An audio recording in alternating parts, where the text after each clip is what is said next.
Good evening, date walkers and night stalkers. It's me, your twisted southern horror queen, coming to you live from under a. Ain't no moon out tonight in southeastern Louisiana. I can tell you that right now. It's nasty. It's rained all day and it's funky and I hate it. Don't have that Morticia Adams thing going on. No, not at all. Not right now. Dig the dark, dig the storms, kind of, sort of, but the rain, no, that can go away. It's a bad hair night. So, before we get rolling this evening, let's give those shout outs to my awesome sponsors. Straight up and out the box. Don't forget about Raw Ink. You can find their link, hey, Michelle, at authorlyngibson.com. Use the code Horror Queen and get 10% off your entire order. Those are the folks that make those crazy cool Louisiana Legend t-shirts. And when you wake up in the morning, if you're not starting out with Coffee Shop at Horrors Coffee, I'm sorry for you. You're not drinking the right coffee. If you're not leaving a wet spot, check them out at coffeehorrors.com. 54 plus incredible blends of coffees, and use code EDGE2020. That has not been updated yet, and get a little discount on your order when you create an account there. And you're going to want to do that because it keeps you in line with all the specials and things that are coming up, and you definitely want to do that. Big shout out to our new sponsor, Use Basics Motorsports. That's a mouthful, folks, but if you need high performance parts for your race cars and things, check them out. They've got some serious deals, and that's not just a every once in a while thing. They always have specials going on for their customers, trying to hook you up with all the things that make your car go fast, as well as Racer Direct. That's exactly right. I love you too, Michelle. Check them out if you need high performance parts. They're in they're on Author Lynn Gibson as well. A little discount code there also to help you out with your purchase. That's right, enter that discount code before you clear out your cart, and you get free shipping on that as well. Don't forget our friends at Big Time Vapes at 711 Memorial Boulevard in Picayune, Mississippi. Hey, Wanda, how to see you. I'm glad you and DW are doing good this evening. Staying dry, I hope. And let's not forget our friends over at Naked Wines. That's absolutely right. I never forget Naked Wines. Drink enough, somebody's getting naked. That may be a good thing, and may be a bad thing. For your sake, I hope it's a really good thing. If I'm forgetting any of the sponsors, I'm so sorry. I'm still a little rusty at this. I was gone for a little while. This is my second show back, so yeah, trying to get back on a roll with this. Every other week. That's right, not every week. Can't handle it every week anymore. I'm trying to see the comments here, but it ain't working with me. Tyler, good to see you, sweetheart. Leanne, I hope you're doing well this evening. Hey, Casey Klein, my hero. Casey is an admin over at Hardcore Paranormal, our favorite paranormal group. Check them out if you're into legends and hauntings and critters and all of those things that creep around in the night. Hardcore Paranormal is a good place to check out, as well as my blog at authorlyngibson.com. Glenn Culbertson, good to see you this evening. And also a big shout out to all you folks out there in radio. Thanks for tuning in this evening on the Edge Radio US. Sorry to break into that badass rock and roll, but hey, you got to do it every once in a while. Don't forget, go to edgeradious.com and download that free Android app. That way you can crank your tunes up with you wherever you go. Make sure you play it loud enough so your neighbors can enjoy as well, whether they want to or not. Anyway, my special request tonight, we're going to talk about the Myrtles. Everybody's heard about the Myrtles, but not everybody knows why the Myrtles is what the Myrtles is. So we're going to talk about that tonight, and I'm going to throw in just a little bit of Louisiana Lagniappe there at the end. A little teaser of some shows coming up here in the near future. Ronnie and Lori Owens, hope you guys are doing well. I'm feeling better, close to normal. Doctor said everything looked normal. I told him he should run more tests because there's nothing normal about me. Something was wrong. So anyway, like I said, we're talking about the Myrtles, so let's start at the beginning and get that history. And hey, Rhonda, good to see you. We miss you too. So it was in 1796 when General David Bradford, a.k.a. Whiskey Dave, that's a man after our hearts right there. He was, of course, a member of the Whiskey Rebellion.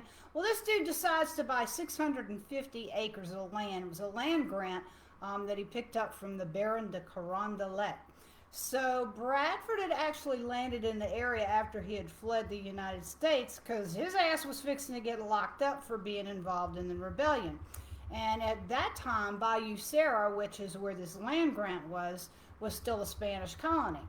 But just a little footnote here, General Bradford was pardoned a little bit later down the road by President John Adams, so they made an honest man out of him somewhat. Hey, Joseph, good to see you, sweetheart. I missed you guys too. So now he's got this massive land tract and he's out of the reach of the authorities that wanted to see him hang, so he's all good, right? So, you think he'd be chilling out and kind of minding his P's and Q's, and no, it wasn't going to stay that way. It wasn't going to stay good long. So Bradford starts construction on his main house, and this is where our tale begins. Clint, nice to see you, sweetheart. Love the Haunted Nation. Thank you for having me aboard. So these workmen are digging out for the foundation, and they actually unearthed an old Indian burial ground. So Bradford, of course, did the way wrong thing. Instead of relocating the site, because he had like 650 acres he could have built on, he orders the workers to burn the remains and keep working. So they did. And as you can imagine, that ignited a shitstorm for Bradford, as well as kicking off over 200 years of hauntings that are still being witnessed even today. So after this, his workers start dropping dead of some ungodly plague, and then it's one obstacle after another with the construction of the main house and the outbuildings. So now this dude's bleeding cash, and he's fighting with the workers because they all know that they've brought down some kind of Indian curse on themselves. And after a pleasant day at the office, he gets to go home and fight with the wife. So then tragedy strikes. One of his sons was out working at the construction site one afternoon and he falls into the river. And of course, his body was never recovered. Hello, Susan Jones. Good to see you, sweetheart. So when Bradford got word that President Adams had pardoned him, he was more than ready to get the hell off of his land grant. So he snatches up his wife and their remaining 5 kids and they moved back to Pennsylvania. Because Bradford knew that once he got up there, he had a career in politics just sitting there waiting for him. So he goes for it full throttle, and this dude actually wound up being appointed the Deputy Attorney General for Washington County. So, in the meanwhile, the mansion was still in his name, but in 1820, his son-in-law, Judge Clark Wood, talked him into selling it to him. So the Woodruff era, of course, is responsible for producing one of the Myrtles' most well-known ghosts, that of a young Creole slave girl named Chloe. So Woodruff, yeah, he kind of had the hots for Chloe from day one. The second he laid eyes on her, he was like all over that. So he was flirting with her in private, and needless to say, she didn't really shy away from him. So eventually Chloe falls head over heels for Woodruff, which made her kind of obsessed with taking care of his kids and his house and all that stuff. And of course, as things do, they progressed, and she soon took the position as his mistress. Fix your message I sent you about. Oh, yeah, I did see that. I want to do a little bit of research on that. So I'll get back with you on that, Susie. So eventually she convinces him to move her into the house so she could take better care of the kids. Good idea, right? No, that was dumb as hell. Who's going to move their mistress into their house with their wife? You just asking for shit to hit the fan. And of course it did. Hello, Glenn Harrison, my big brother. So Chloe's in the house now, and she's keeping a real close eye on everything that goes on there. She'd gotten herself so involved in the everyday life and goings on there that she forgot to slow her roll. So she starts eavesdropping on these conversations and peeking around the corner at inopportune moments. And the problem with that was, other than the fact that she was doing it, was that she wasn't very good at it. So she got cold busted more than once, and Woodruff was getting pretty tired of having to scold her. Chloe was becoming a problem, and it was obvious that she was gunning for a higher position than mistress. Well, one night, some of Woodruff's influential friends pop in, and they're all sitting around the parlor, probably having a stogie and a glass of whiskey or something, and of course they're talking about all this politically sensitive stuff. And all of a sudden, the conversation gets really heated, and one of these guys storms out of the parlor door. And when he gets outside the parlor, he sees Chloe with her ear to the wall. Woodruff had no choice but to punish her in front of all of them. So at that point, he orders her left ear cut off, and she's banned from working inside the house. So Chloe's just absolutely devastated that he punished her so brutally. Her heart's absolutely broken. Now, she takes a few days to lick her wounds, and then she starts plotting on how she could work her way back into the house. So she decides cake, but she's going to lace it with poisoned herbs and stuff.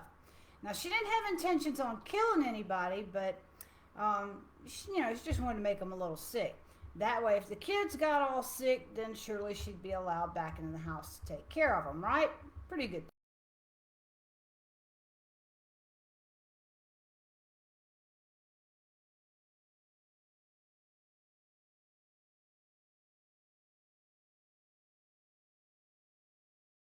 The wife Elizabeth and two of his kids wound up dying after they eat this cake. Now Chloe is beside herself because she loved these kids too. The wife, not so much, but definitely the kids. So it's killing her to see Woodruff in so much pain, and her knowing that she was the one that actually caused it. The guilt, of course, is eating her alive, and her heart's broken beyond repair. Hey, Frederick, good to see you, sweetheart. Miss you. So days turn into weeks, and Chloe couldn't bear the guilt any longer. So she goes to Woodruff and she confesses everything. Woodruff came unhinged, and he ordered her to be hanged from one of the massive oak trees that was just outside the mansion. And after that, when Chloe was dead, they weighted her body down and threw her into the Mississippi River. So Woodruff and his last remaining child packed up and they moved to Covington, Louisiana, jump away from here. He sold his mansion in 1834 to this dude named Ruffin Gray Sterling. So Sterling and his wife go in and they do this massive remodel, and when they finished, it was nearly double in size. And that's when the estate became what we now know today as the 11,000 square foot Myrtles Plantation. Now, the Sterling era would bring on even more apparitions that are seen very frequently here still today. Just 4 years after they wrapped up this remodel, Sterling dies of consumption. That's right, the vampire disease. Remember that? And believe it or not, that was probably a good thing for him, because in the following few years, 5 out of 9 of their children also died from different things, illnesses, birth defects, wild ass accidents. But bottom line, only 4 of those kids lived long enough to get married. So during this time, it wasn't just the family that was falling on hard times.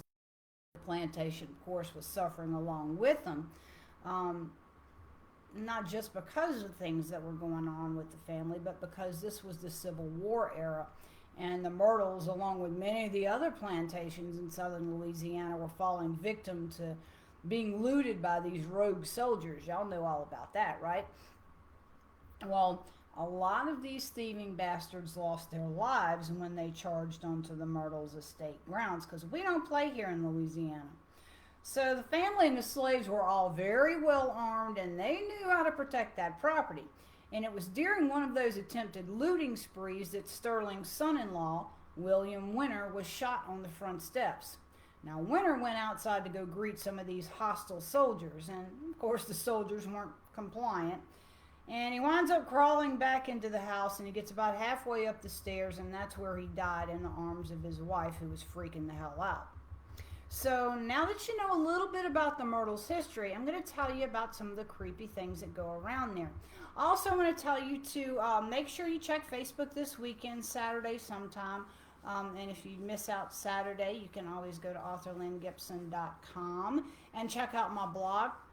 I'm going to do a blog, which is basically a recap of the show we're doing tonight, but there's going to be some really cool pictures attached to it. And you don't want to miss those pictures. These are all authentic um, ghost pictures that have been taken at the Myrtles, some by professionals, some by visitors, some just by happenstance. So make sure you catch that Saturday here on Facebook or at authorlynnGibson.com. Check out that blog and share it because a lot of people might actually like to see those kind of things. So, in the past and still presently, many guests have reported losing just one earring while they're visiting the plantation. Now, later on, the freaky thing is that these earrings turn up in really weird places. One of them turned up inside of the microwave. I don't know how the hell that happened. Most of the time, the staff runs across them when they're cleaning and organizing and whatever. No doubt that's got to be the work of our girl Chloe because she's the only tramp at the plantation that only needs one earring, right? There are also reports of blood stains on the parlor floor which appear and disappear whenever they feel like it.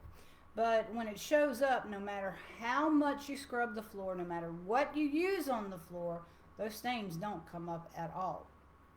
They're said to be a bloody reminder of a spot where some Union soldiers actually made it inside the house, but they didn't make it out, at least not on their own willpower anyway. So yeah, that was another one of those failed looting attempts made by those rogue soldiers. Now, there's an apparition that's seen very frequently on the staircase, and it's sometimes you can hear the dude walking up the up and down the staircase. They say that this misty figure is definitely a man. It's dressed in a very, I guess, affluent, one of the higher class suits, like he was going to church or a wedding or something back in the day. He's always wearing dressed to the T's or whatever. A lot of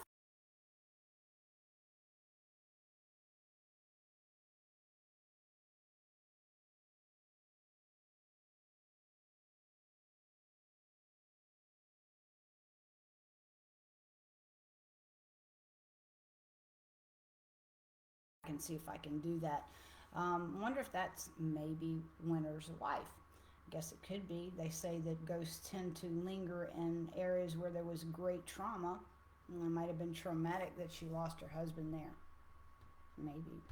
Anyway, Chloe's seen frequently around the mansion and all over the grounds, and sometimes she's actually spotted hanging from the very limb where Woodruff ordered her to be strung up from.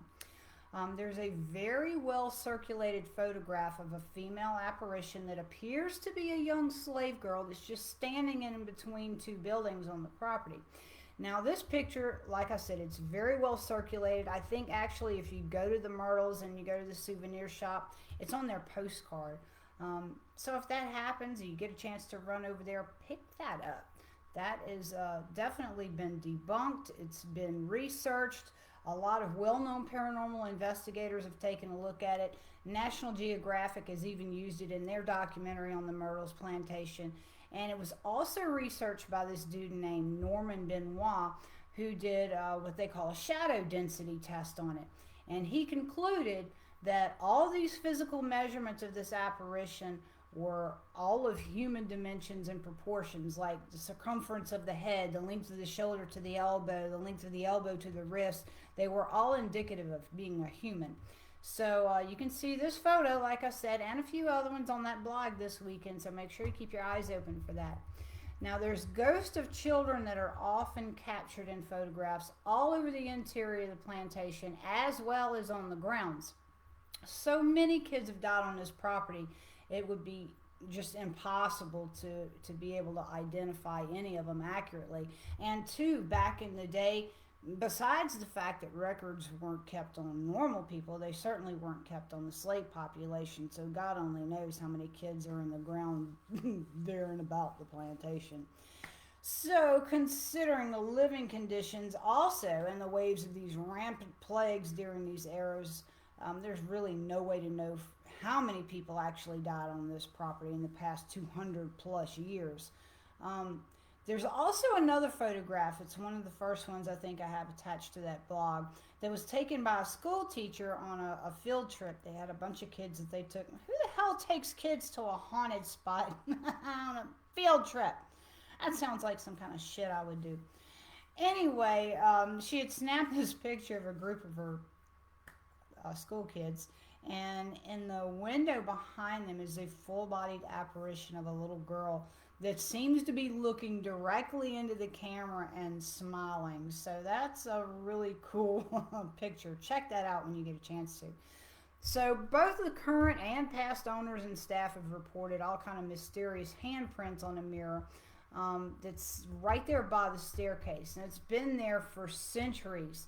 This infamous mirror is just a prime target. A lot of the previous owners have actually gone as far as replacing the glass that's in this mirror to try to get rid of this nuisance, but as soon as it's hung back up in that same spot, those handprints go right back where they were before. So, as you can imagine, the Myrtles have been visited and investigated frequently through time. And there's a lot of reports that range from the inconspicuous to the insane.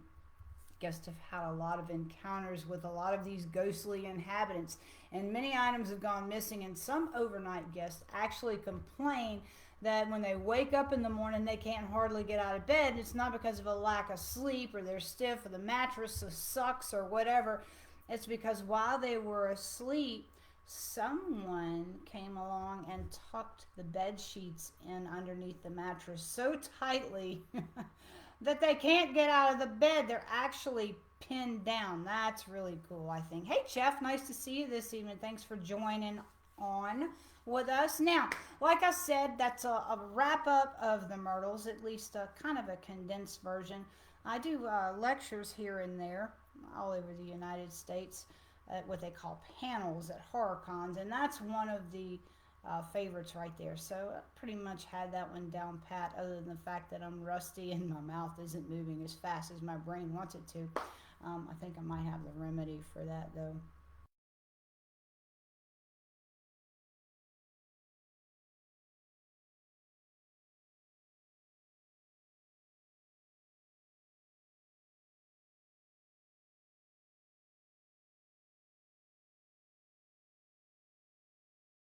Louisiana's got all kinds of critters and legends and fun things like that. We got werewolves, we've got witches, we got voodoo priestesses, we got ghosties for sure.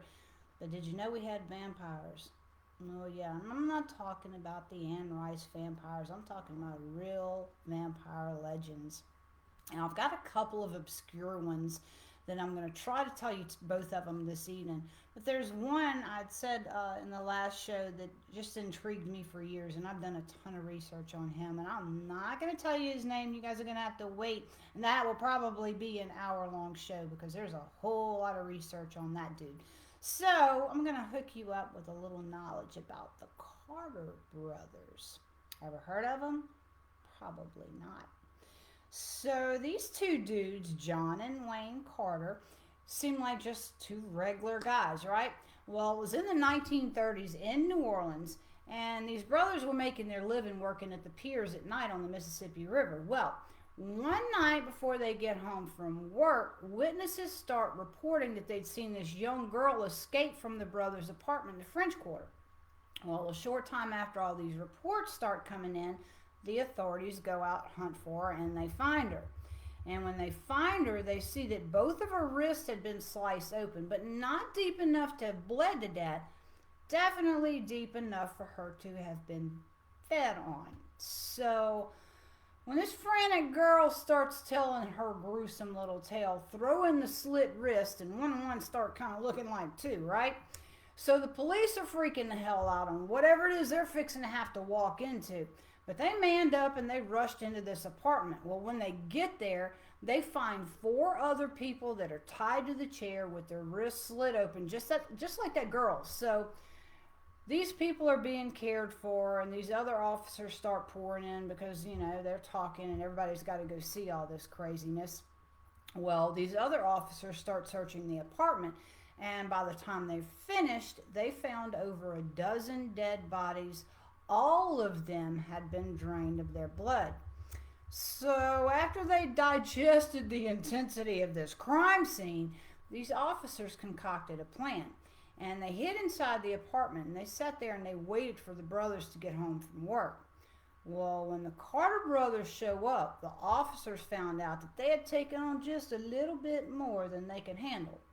When they finally subdued these brothers, it took all 8 of these police officers to hold them down and chain and cuff them. Now, folks, we're talking about 2 normal dudes, average height, average build, average weight. So, what's up with that? You guys ever seen New Orleans police officers? They don't pass by donuts. And I'm sure it's been that way for a long time, even before there were donuts, because there were beignets. And yeah, I'm sure these were not just scrawny little officers. So, later on, when the brothers finally executed or were finally executed for their crimes, their bodies get laid to rest in one of these vaulted tombs out here. Well, several years later, when the next Carter family member passes, the vault was opened up to receive that body. But when the tomb was opened, the bodies of John and Wayne were gone. No remnants, no remains, not nothing, cobwebs. To this day, there's still sightings of the Carter brothers that are being reported. There's even one by the new owner of the apartment building that's fairly recent. This is where the Carter's gruesome deeds went down, of course. So, this owner reports that he saw the silhouettes of 2 men whispering to each other on the 3rd floor balcony. And all of a sudden, they looked down. They realized that the dude was looking up at them. They'd been spotted. So, these 2 dark figures jumped from off that balcony to the street below and hauled ass. Yeah, how does that happen if there's not a little something going on, huh? Now, the next one I think we're going to have enough time for. We're going to talk about it as well. Also, haha, the microwave Leanne says, "Hey, Billy, good to see you, sweetheart. Glad you're joining us." So, the other obscure vampire legend that I wanted to tell you about from New Orleans is called the Casa di Diablo.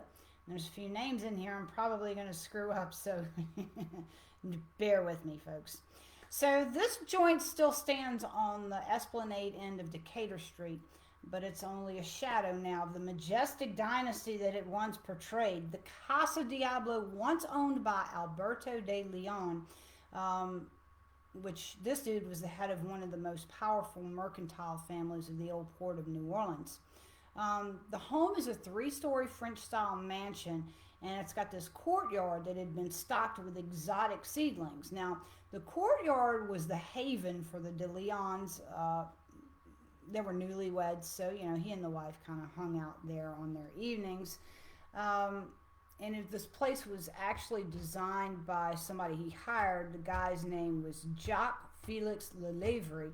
And he was like the creme de la creme of landscapers back in the day. He's who all the rich folks bought in to plant shit around their house. Anyway, there was this large lime tree that stood as the centerpiece of the courtyard. The Leon had seen to having one shipped over from some exotic island off the Cuban coast. And his reason for doing that was to remind him of where he'd come from. So, De Leon had actually in the 1830s, and he worked his way up from being a clerk at the port into having one of the largest and most well-respected mercantile companies in the entire area. So once he became successful, he decided he's going to get hitched and build a home and start a family right there in the French Quarter. Well, the dude gets married to the hot Creole chick, and when they hooked up, he acquired a few things, and one, of course, was her dowry. That was a thing back in the day. That was all good, but the other, not so much.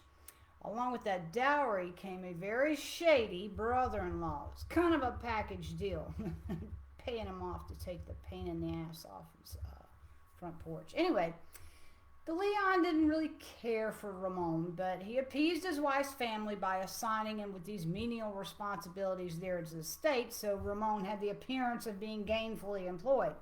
So now Ramon had a little cash in his pocket, which enabled him to wander the streets of the French Quarter, usually drunk off his ass, just like most people you see wandering around the French Quarter. Anyway, it didn't take him very long to earn a reputation of being a troublemaker. So when there was some bullshit going down, Ramon was usually right smack dab in the middle of it.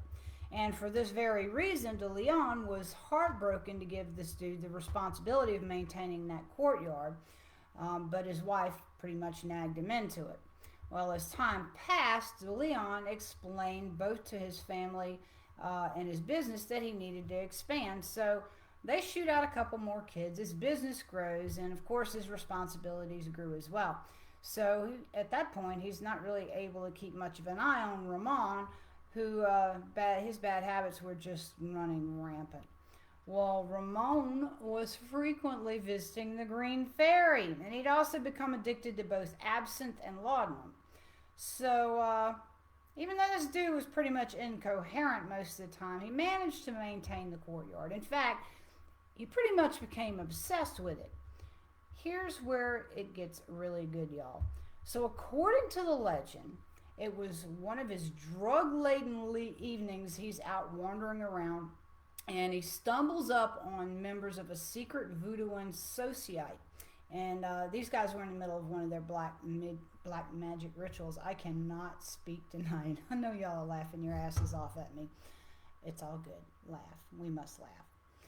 As you can imagine, these dudes were pissed about having their little shindig disturbed by this belligerent asshole. And that's when one of the voodoo men held up two fingers and he spat a curse at him. So Ramon starts becoming an even worse slacker. And now he's sleeping all through the day. And he's mostly nocturnal in his lucid hours. So in the evenings when he rolls his ass out of bed, he'd get up, he'd go eat a little bit, and then he'd go out to the courtyard and start working. That was the only responsibility that he hadn't let lapse. So after his work was done, he'd wander off into the French Quarter. Well, he'd make his way home by dawn, and he's usually full of absinthe, and he's screaming about these terrible things that were nipping at his heels all the way home.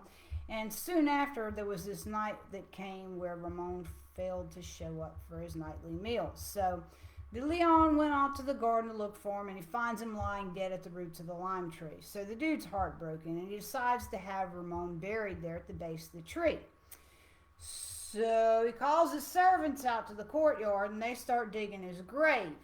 All of a sudden, you could hear him busting out screaming. So De Leon runs back out to see what the hell's going on, and he sees that the servants had uncovered several small, shallow graves. And they were all filled with decomposing body parts, not bodies. Legs, feet, hands, and torsos. They were all starting to pile up on the courtyard grounds. So De Leon falls to his knees at the sight of all this, and he realizes why Ramon had worked out in the garden all night long, every night, while he was all, messed up on his things. Hey, James, good to see you this evening. So De Leon calls the authorities out to remove these bodies and file a report. In the meanwhile, he decided he would have Ramon buried at his family plot at St. Louis number 1. Well, after Ramon's body was laid to rest, the official report was released. And the report pretty much stated that all the body parts had been drained of blood. So the household was now in a full uproar, and his servants and his slaves, they were all at the point of a riot. Same roof with them and their families. So after several weeks, the community starts settling down, and the locals are starting to take Ramon's addictions into consideration for his behavior, and things are starting to get kind of normal. At least everybody was getting kind of normal except for the servants and the slaves at the De Leon house.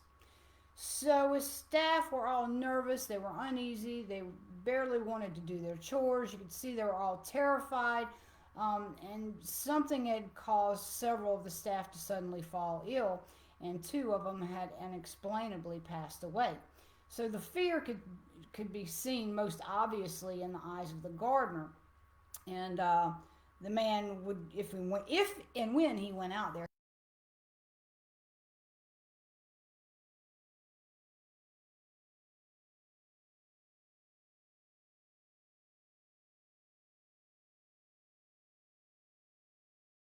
sweetheart.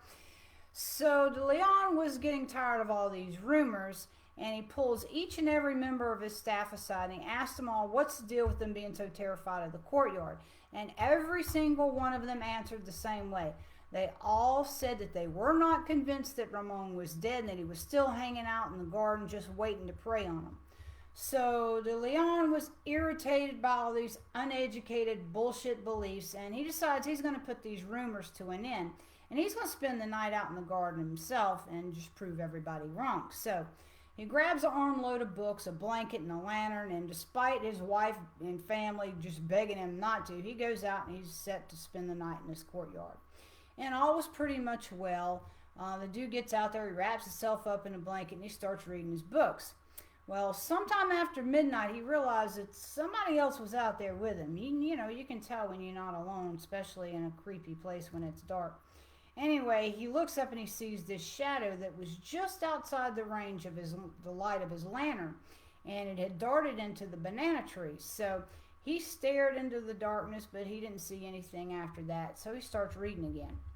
Well, as soon as he's settled, he hears this shuffling and scraping coming from behind him. So he picks up his lantern and he walks towards the noise. And he looks around and he didn't see anything then, so he makes his way back to his book. Well, as the light of the lantern shined down onto the roots of this lime tree, he realized that something wasn't right because the ground was moving. In fact, it was rolling around in lumps among the roots of the lime tree. So he leans a little bit closer in with his lantern, and all of a sudden he's freaking terrified, just like those staff and those slaves of his. There in that soil, underneath those roots, he sees Ramon slithering around back and forth, and he's staring up at him with these glowing red eyes. Well, before he could haul ass away from this, the creature was all over him, slashing him with his claws and tearing at him with his new fanged teeth. He fought tooth and nail trying to get away from Ramon, and Ramon was already starting to drain him of his blood. But about the time he sank his fangs into him, he remembered that he'd stuck a little revolver in his vest just as an afterthought. So he reaches in there, grabs the revolver, and he shoots.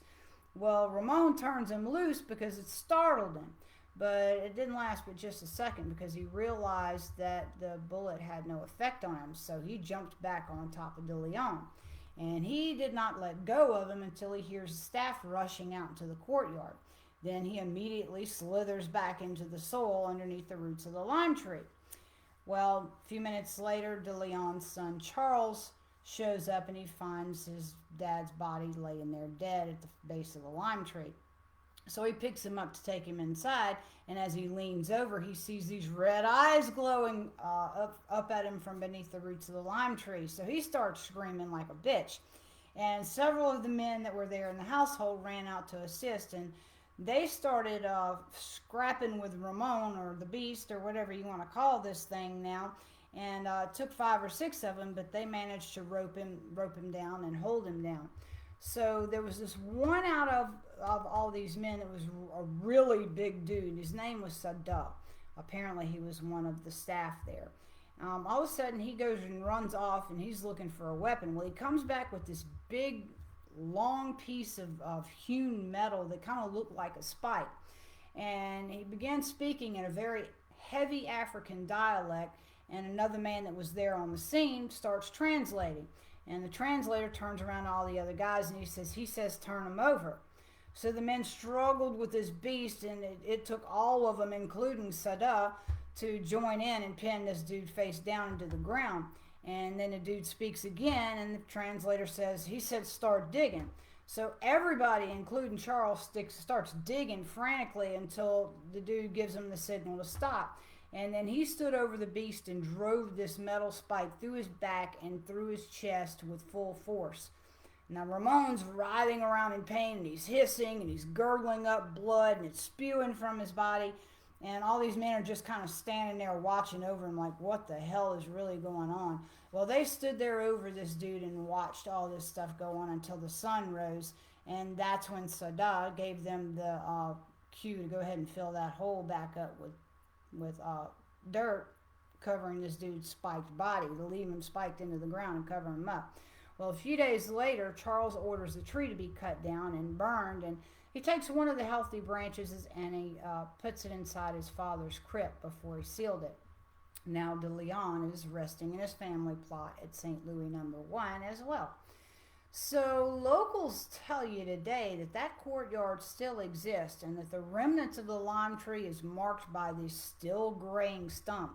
And they say that if you look closely enough into those intertwining roots that you can just barely see that rusted metal spike protruding from the soil beneath. They also say that when the moon is full and the thick mist of the Mississippi fills the streets of the French Quarter, Ramon can be heard from beneath the ground swearing that he is indeed the devil and that he wants somebody to come and take that spike out and free him so that he may walk among us once more. Two very obscure vampire tales from New Orleans. Thought you guys would enjoy those. Kind of priming you for the next show, week after next. I might give a teaser right before the show just to give you guys a little bit of an idea of what we're going to be talking about. But I'll tell you right now, it will have things. All right, folks, thank you so much for joining me this evening, for listening to me stutter and listening to me ramble. Remember, I do take requests, so if there's any legends or any haunted areas that you would like to hear a little bit more about, send me a message right here on Facebook. Or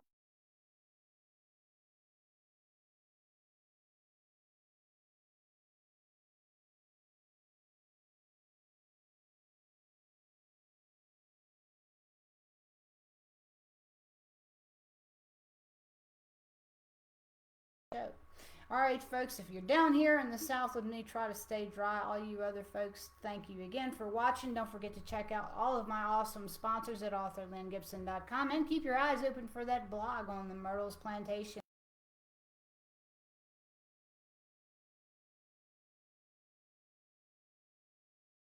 Creepy chick kisses coming at ya.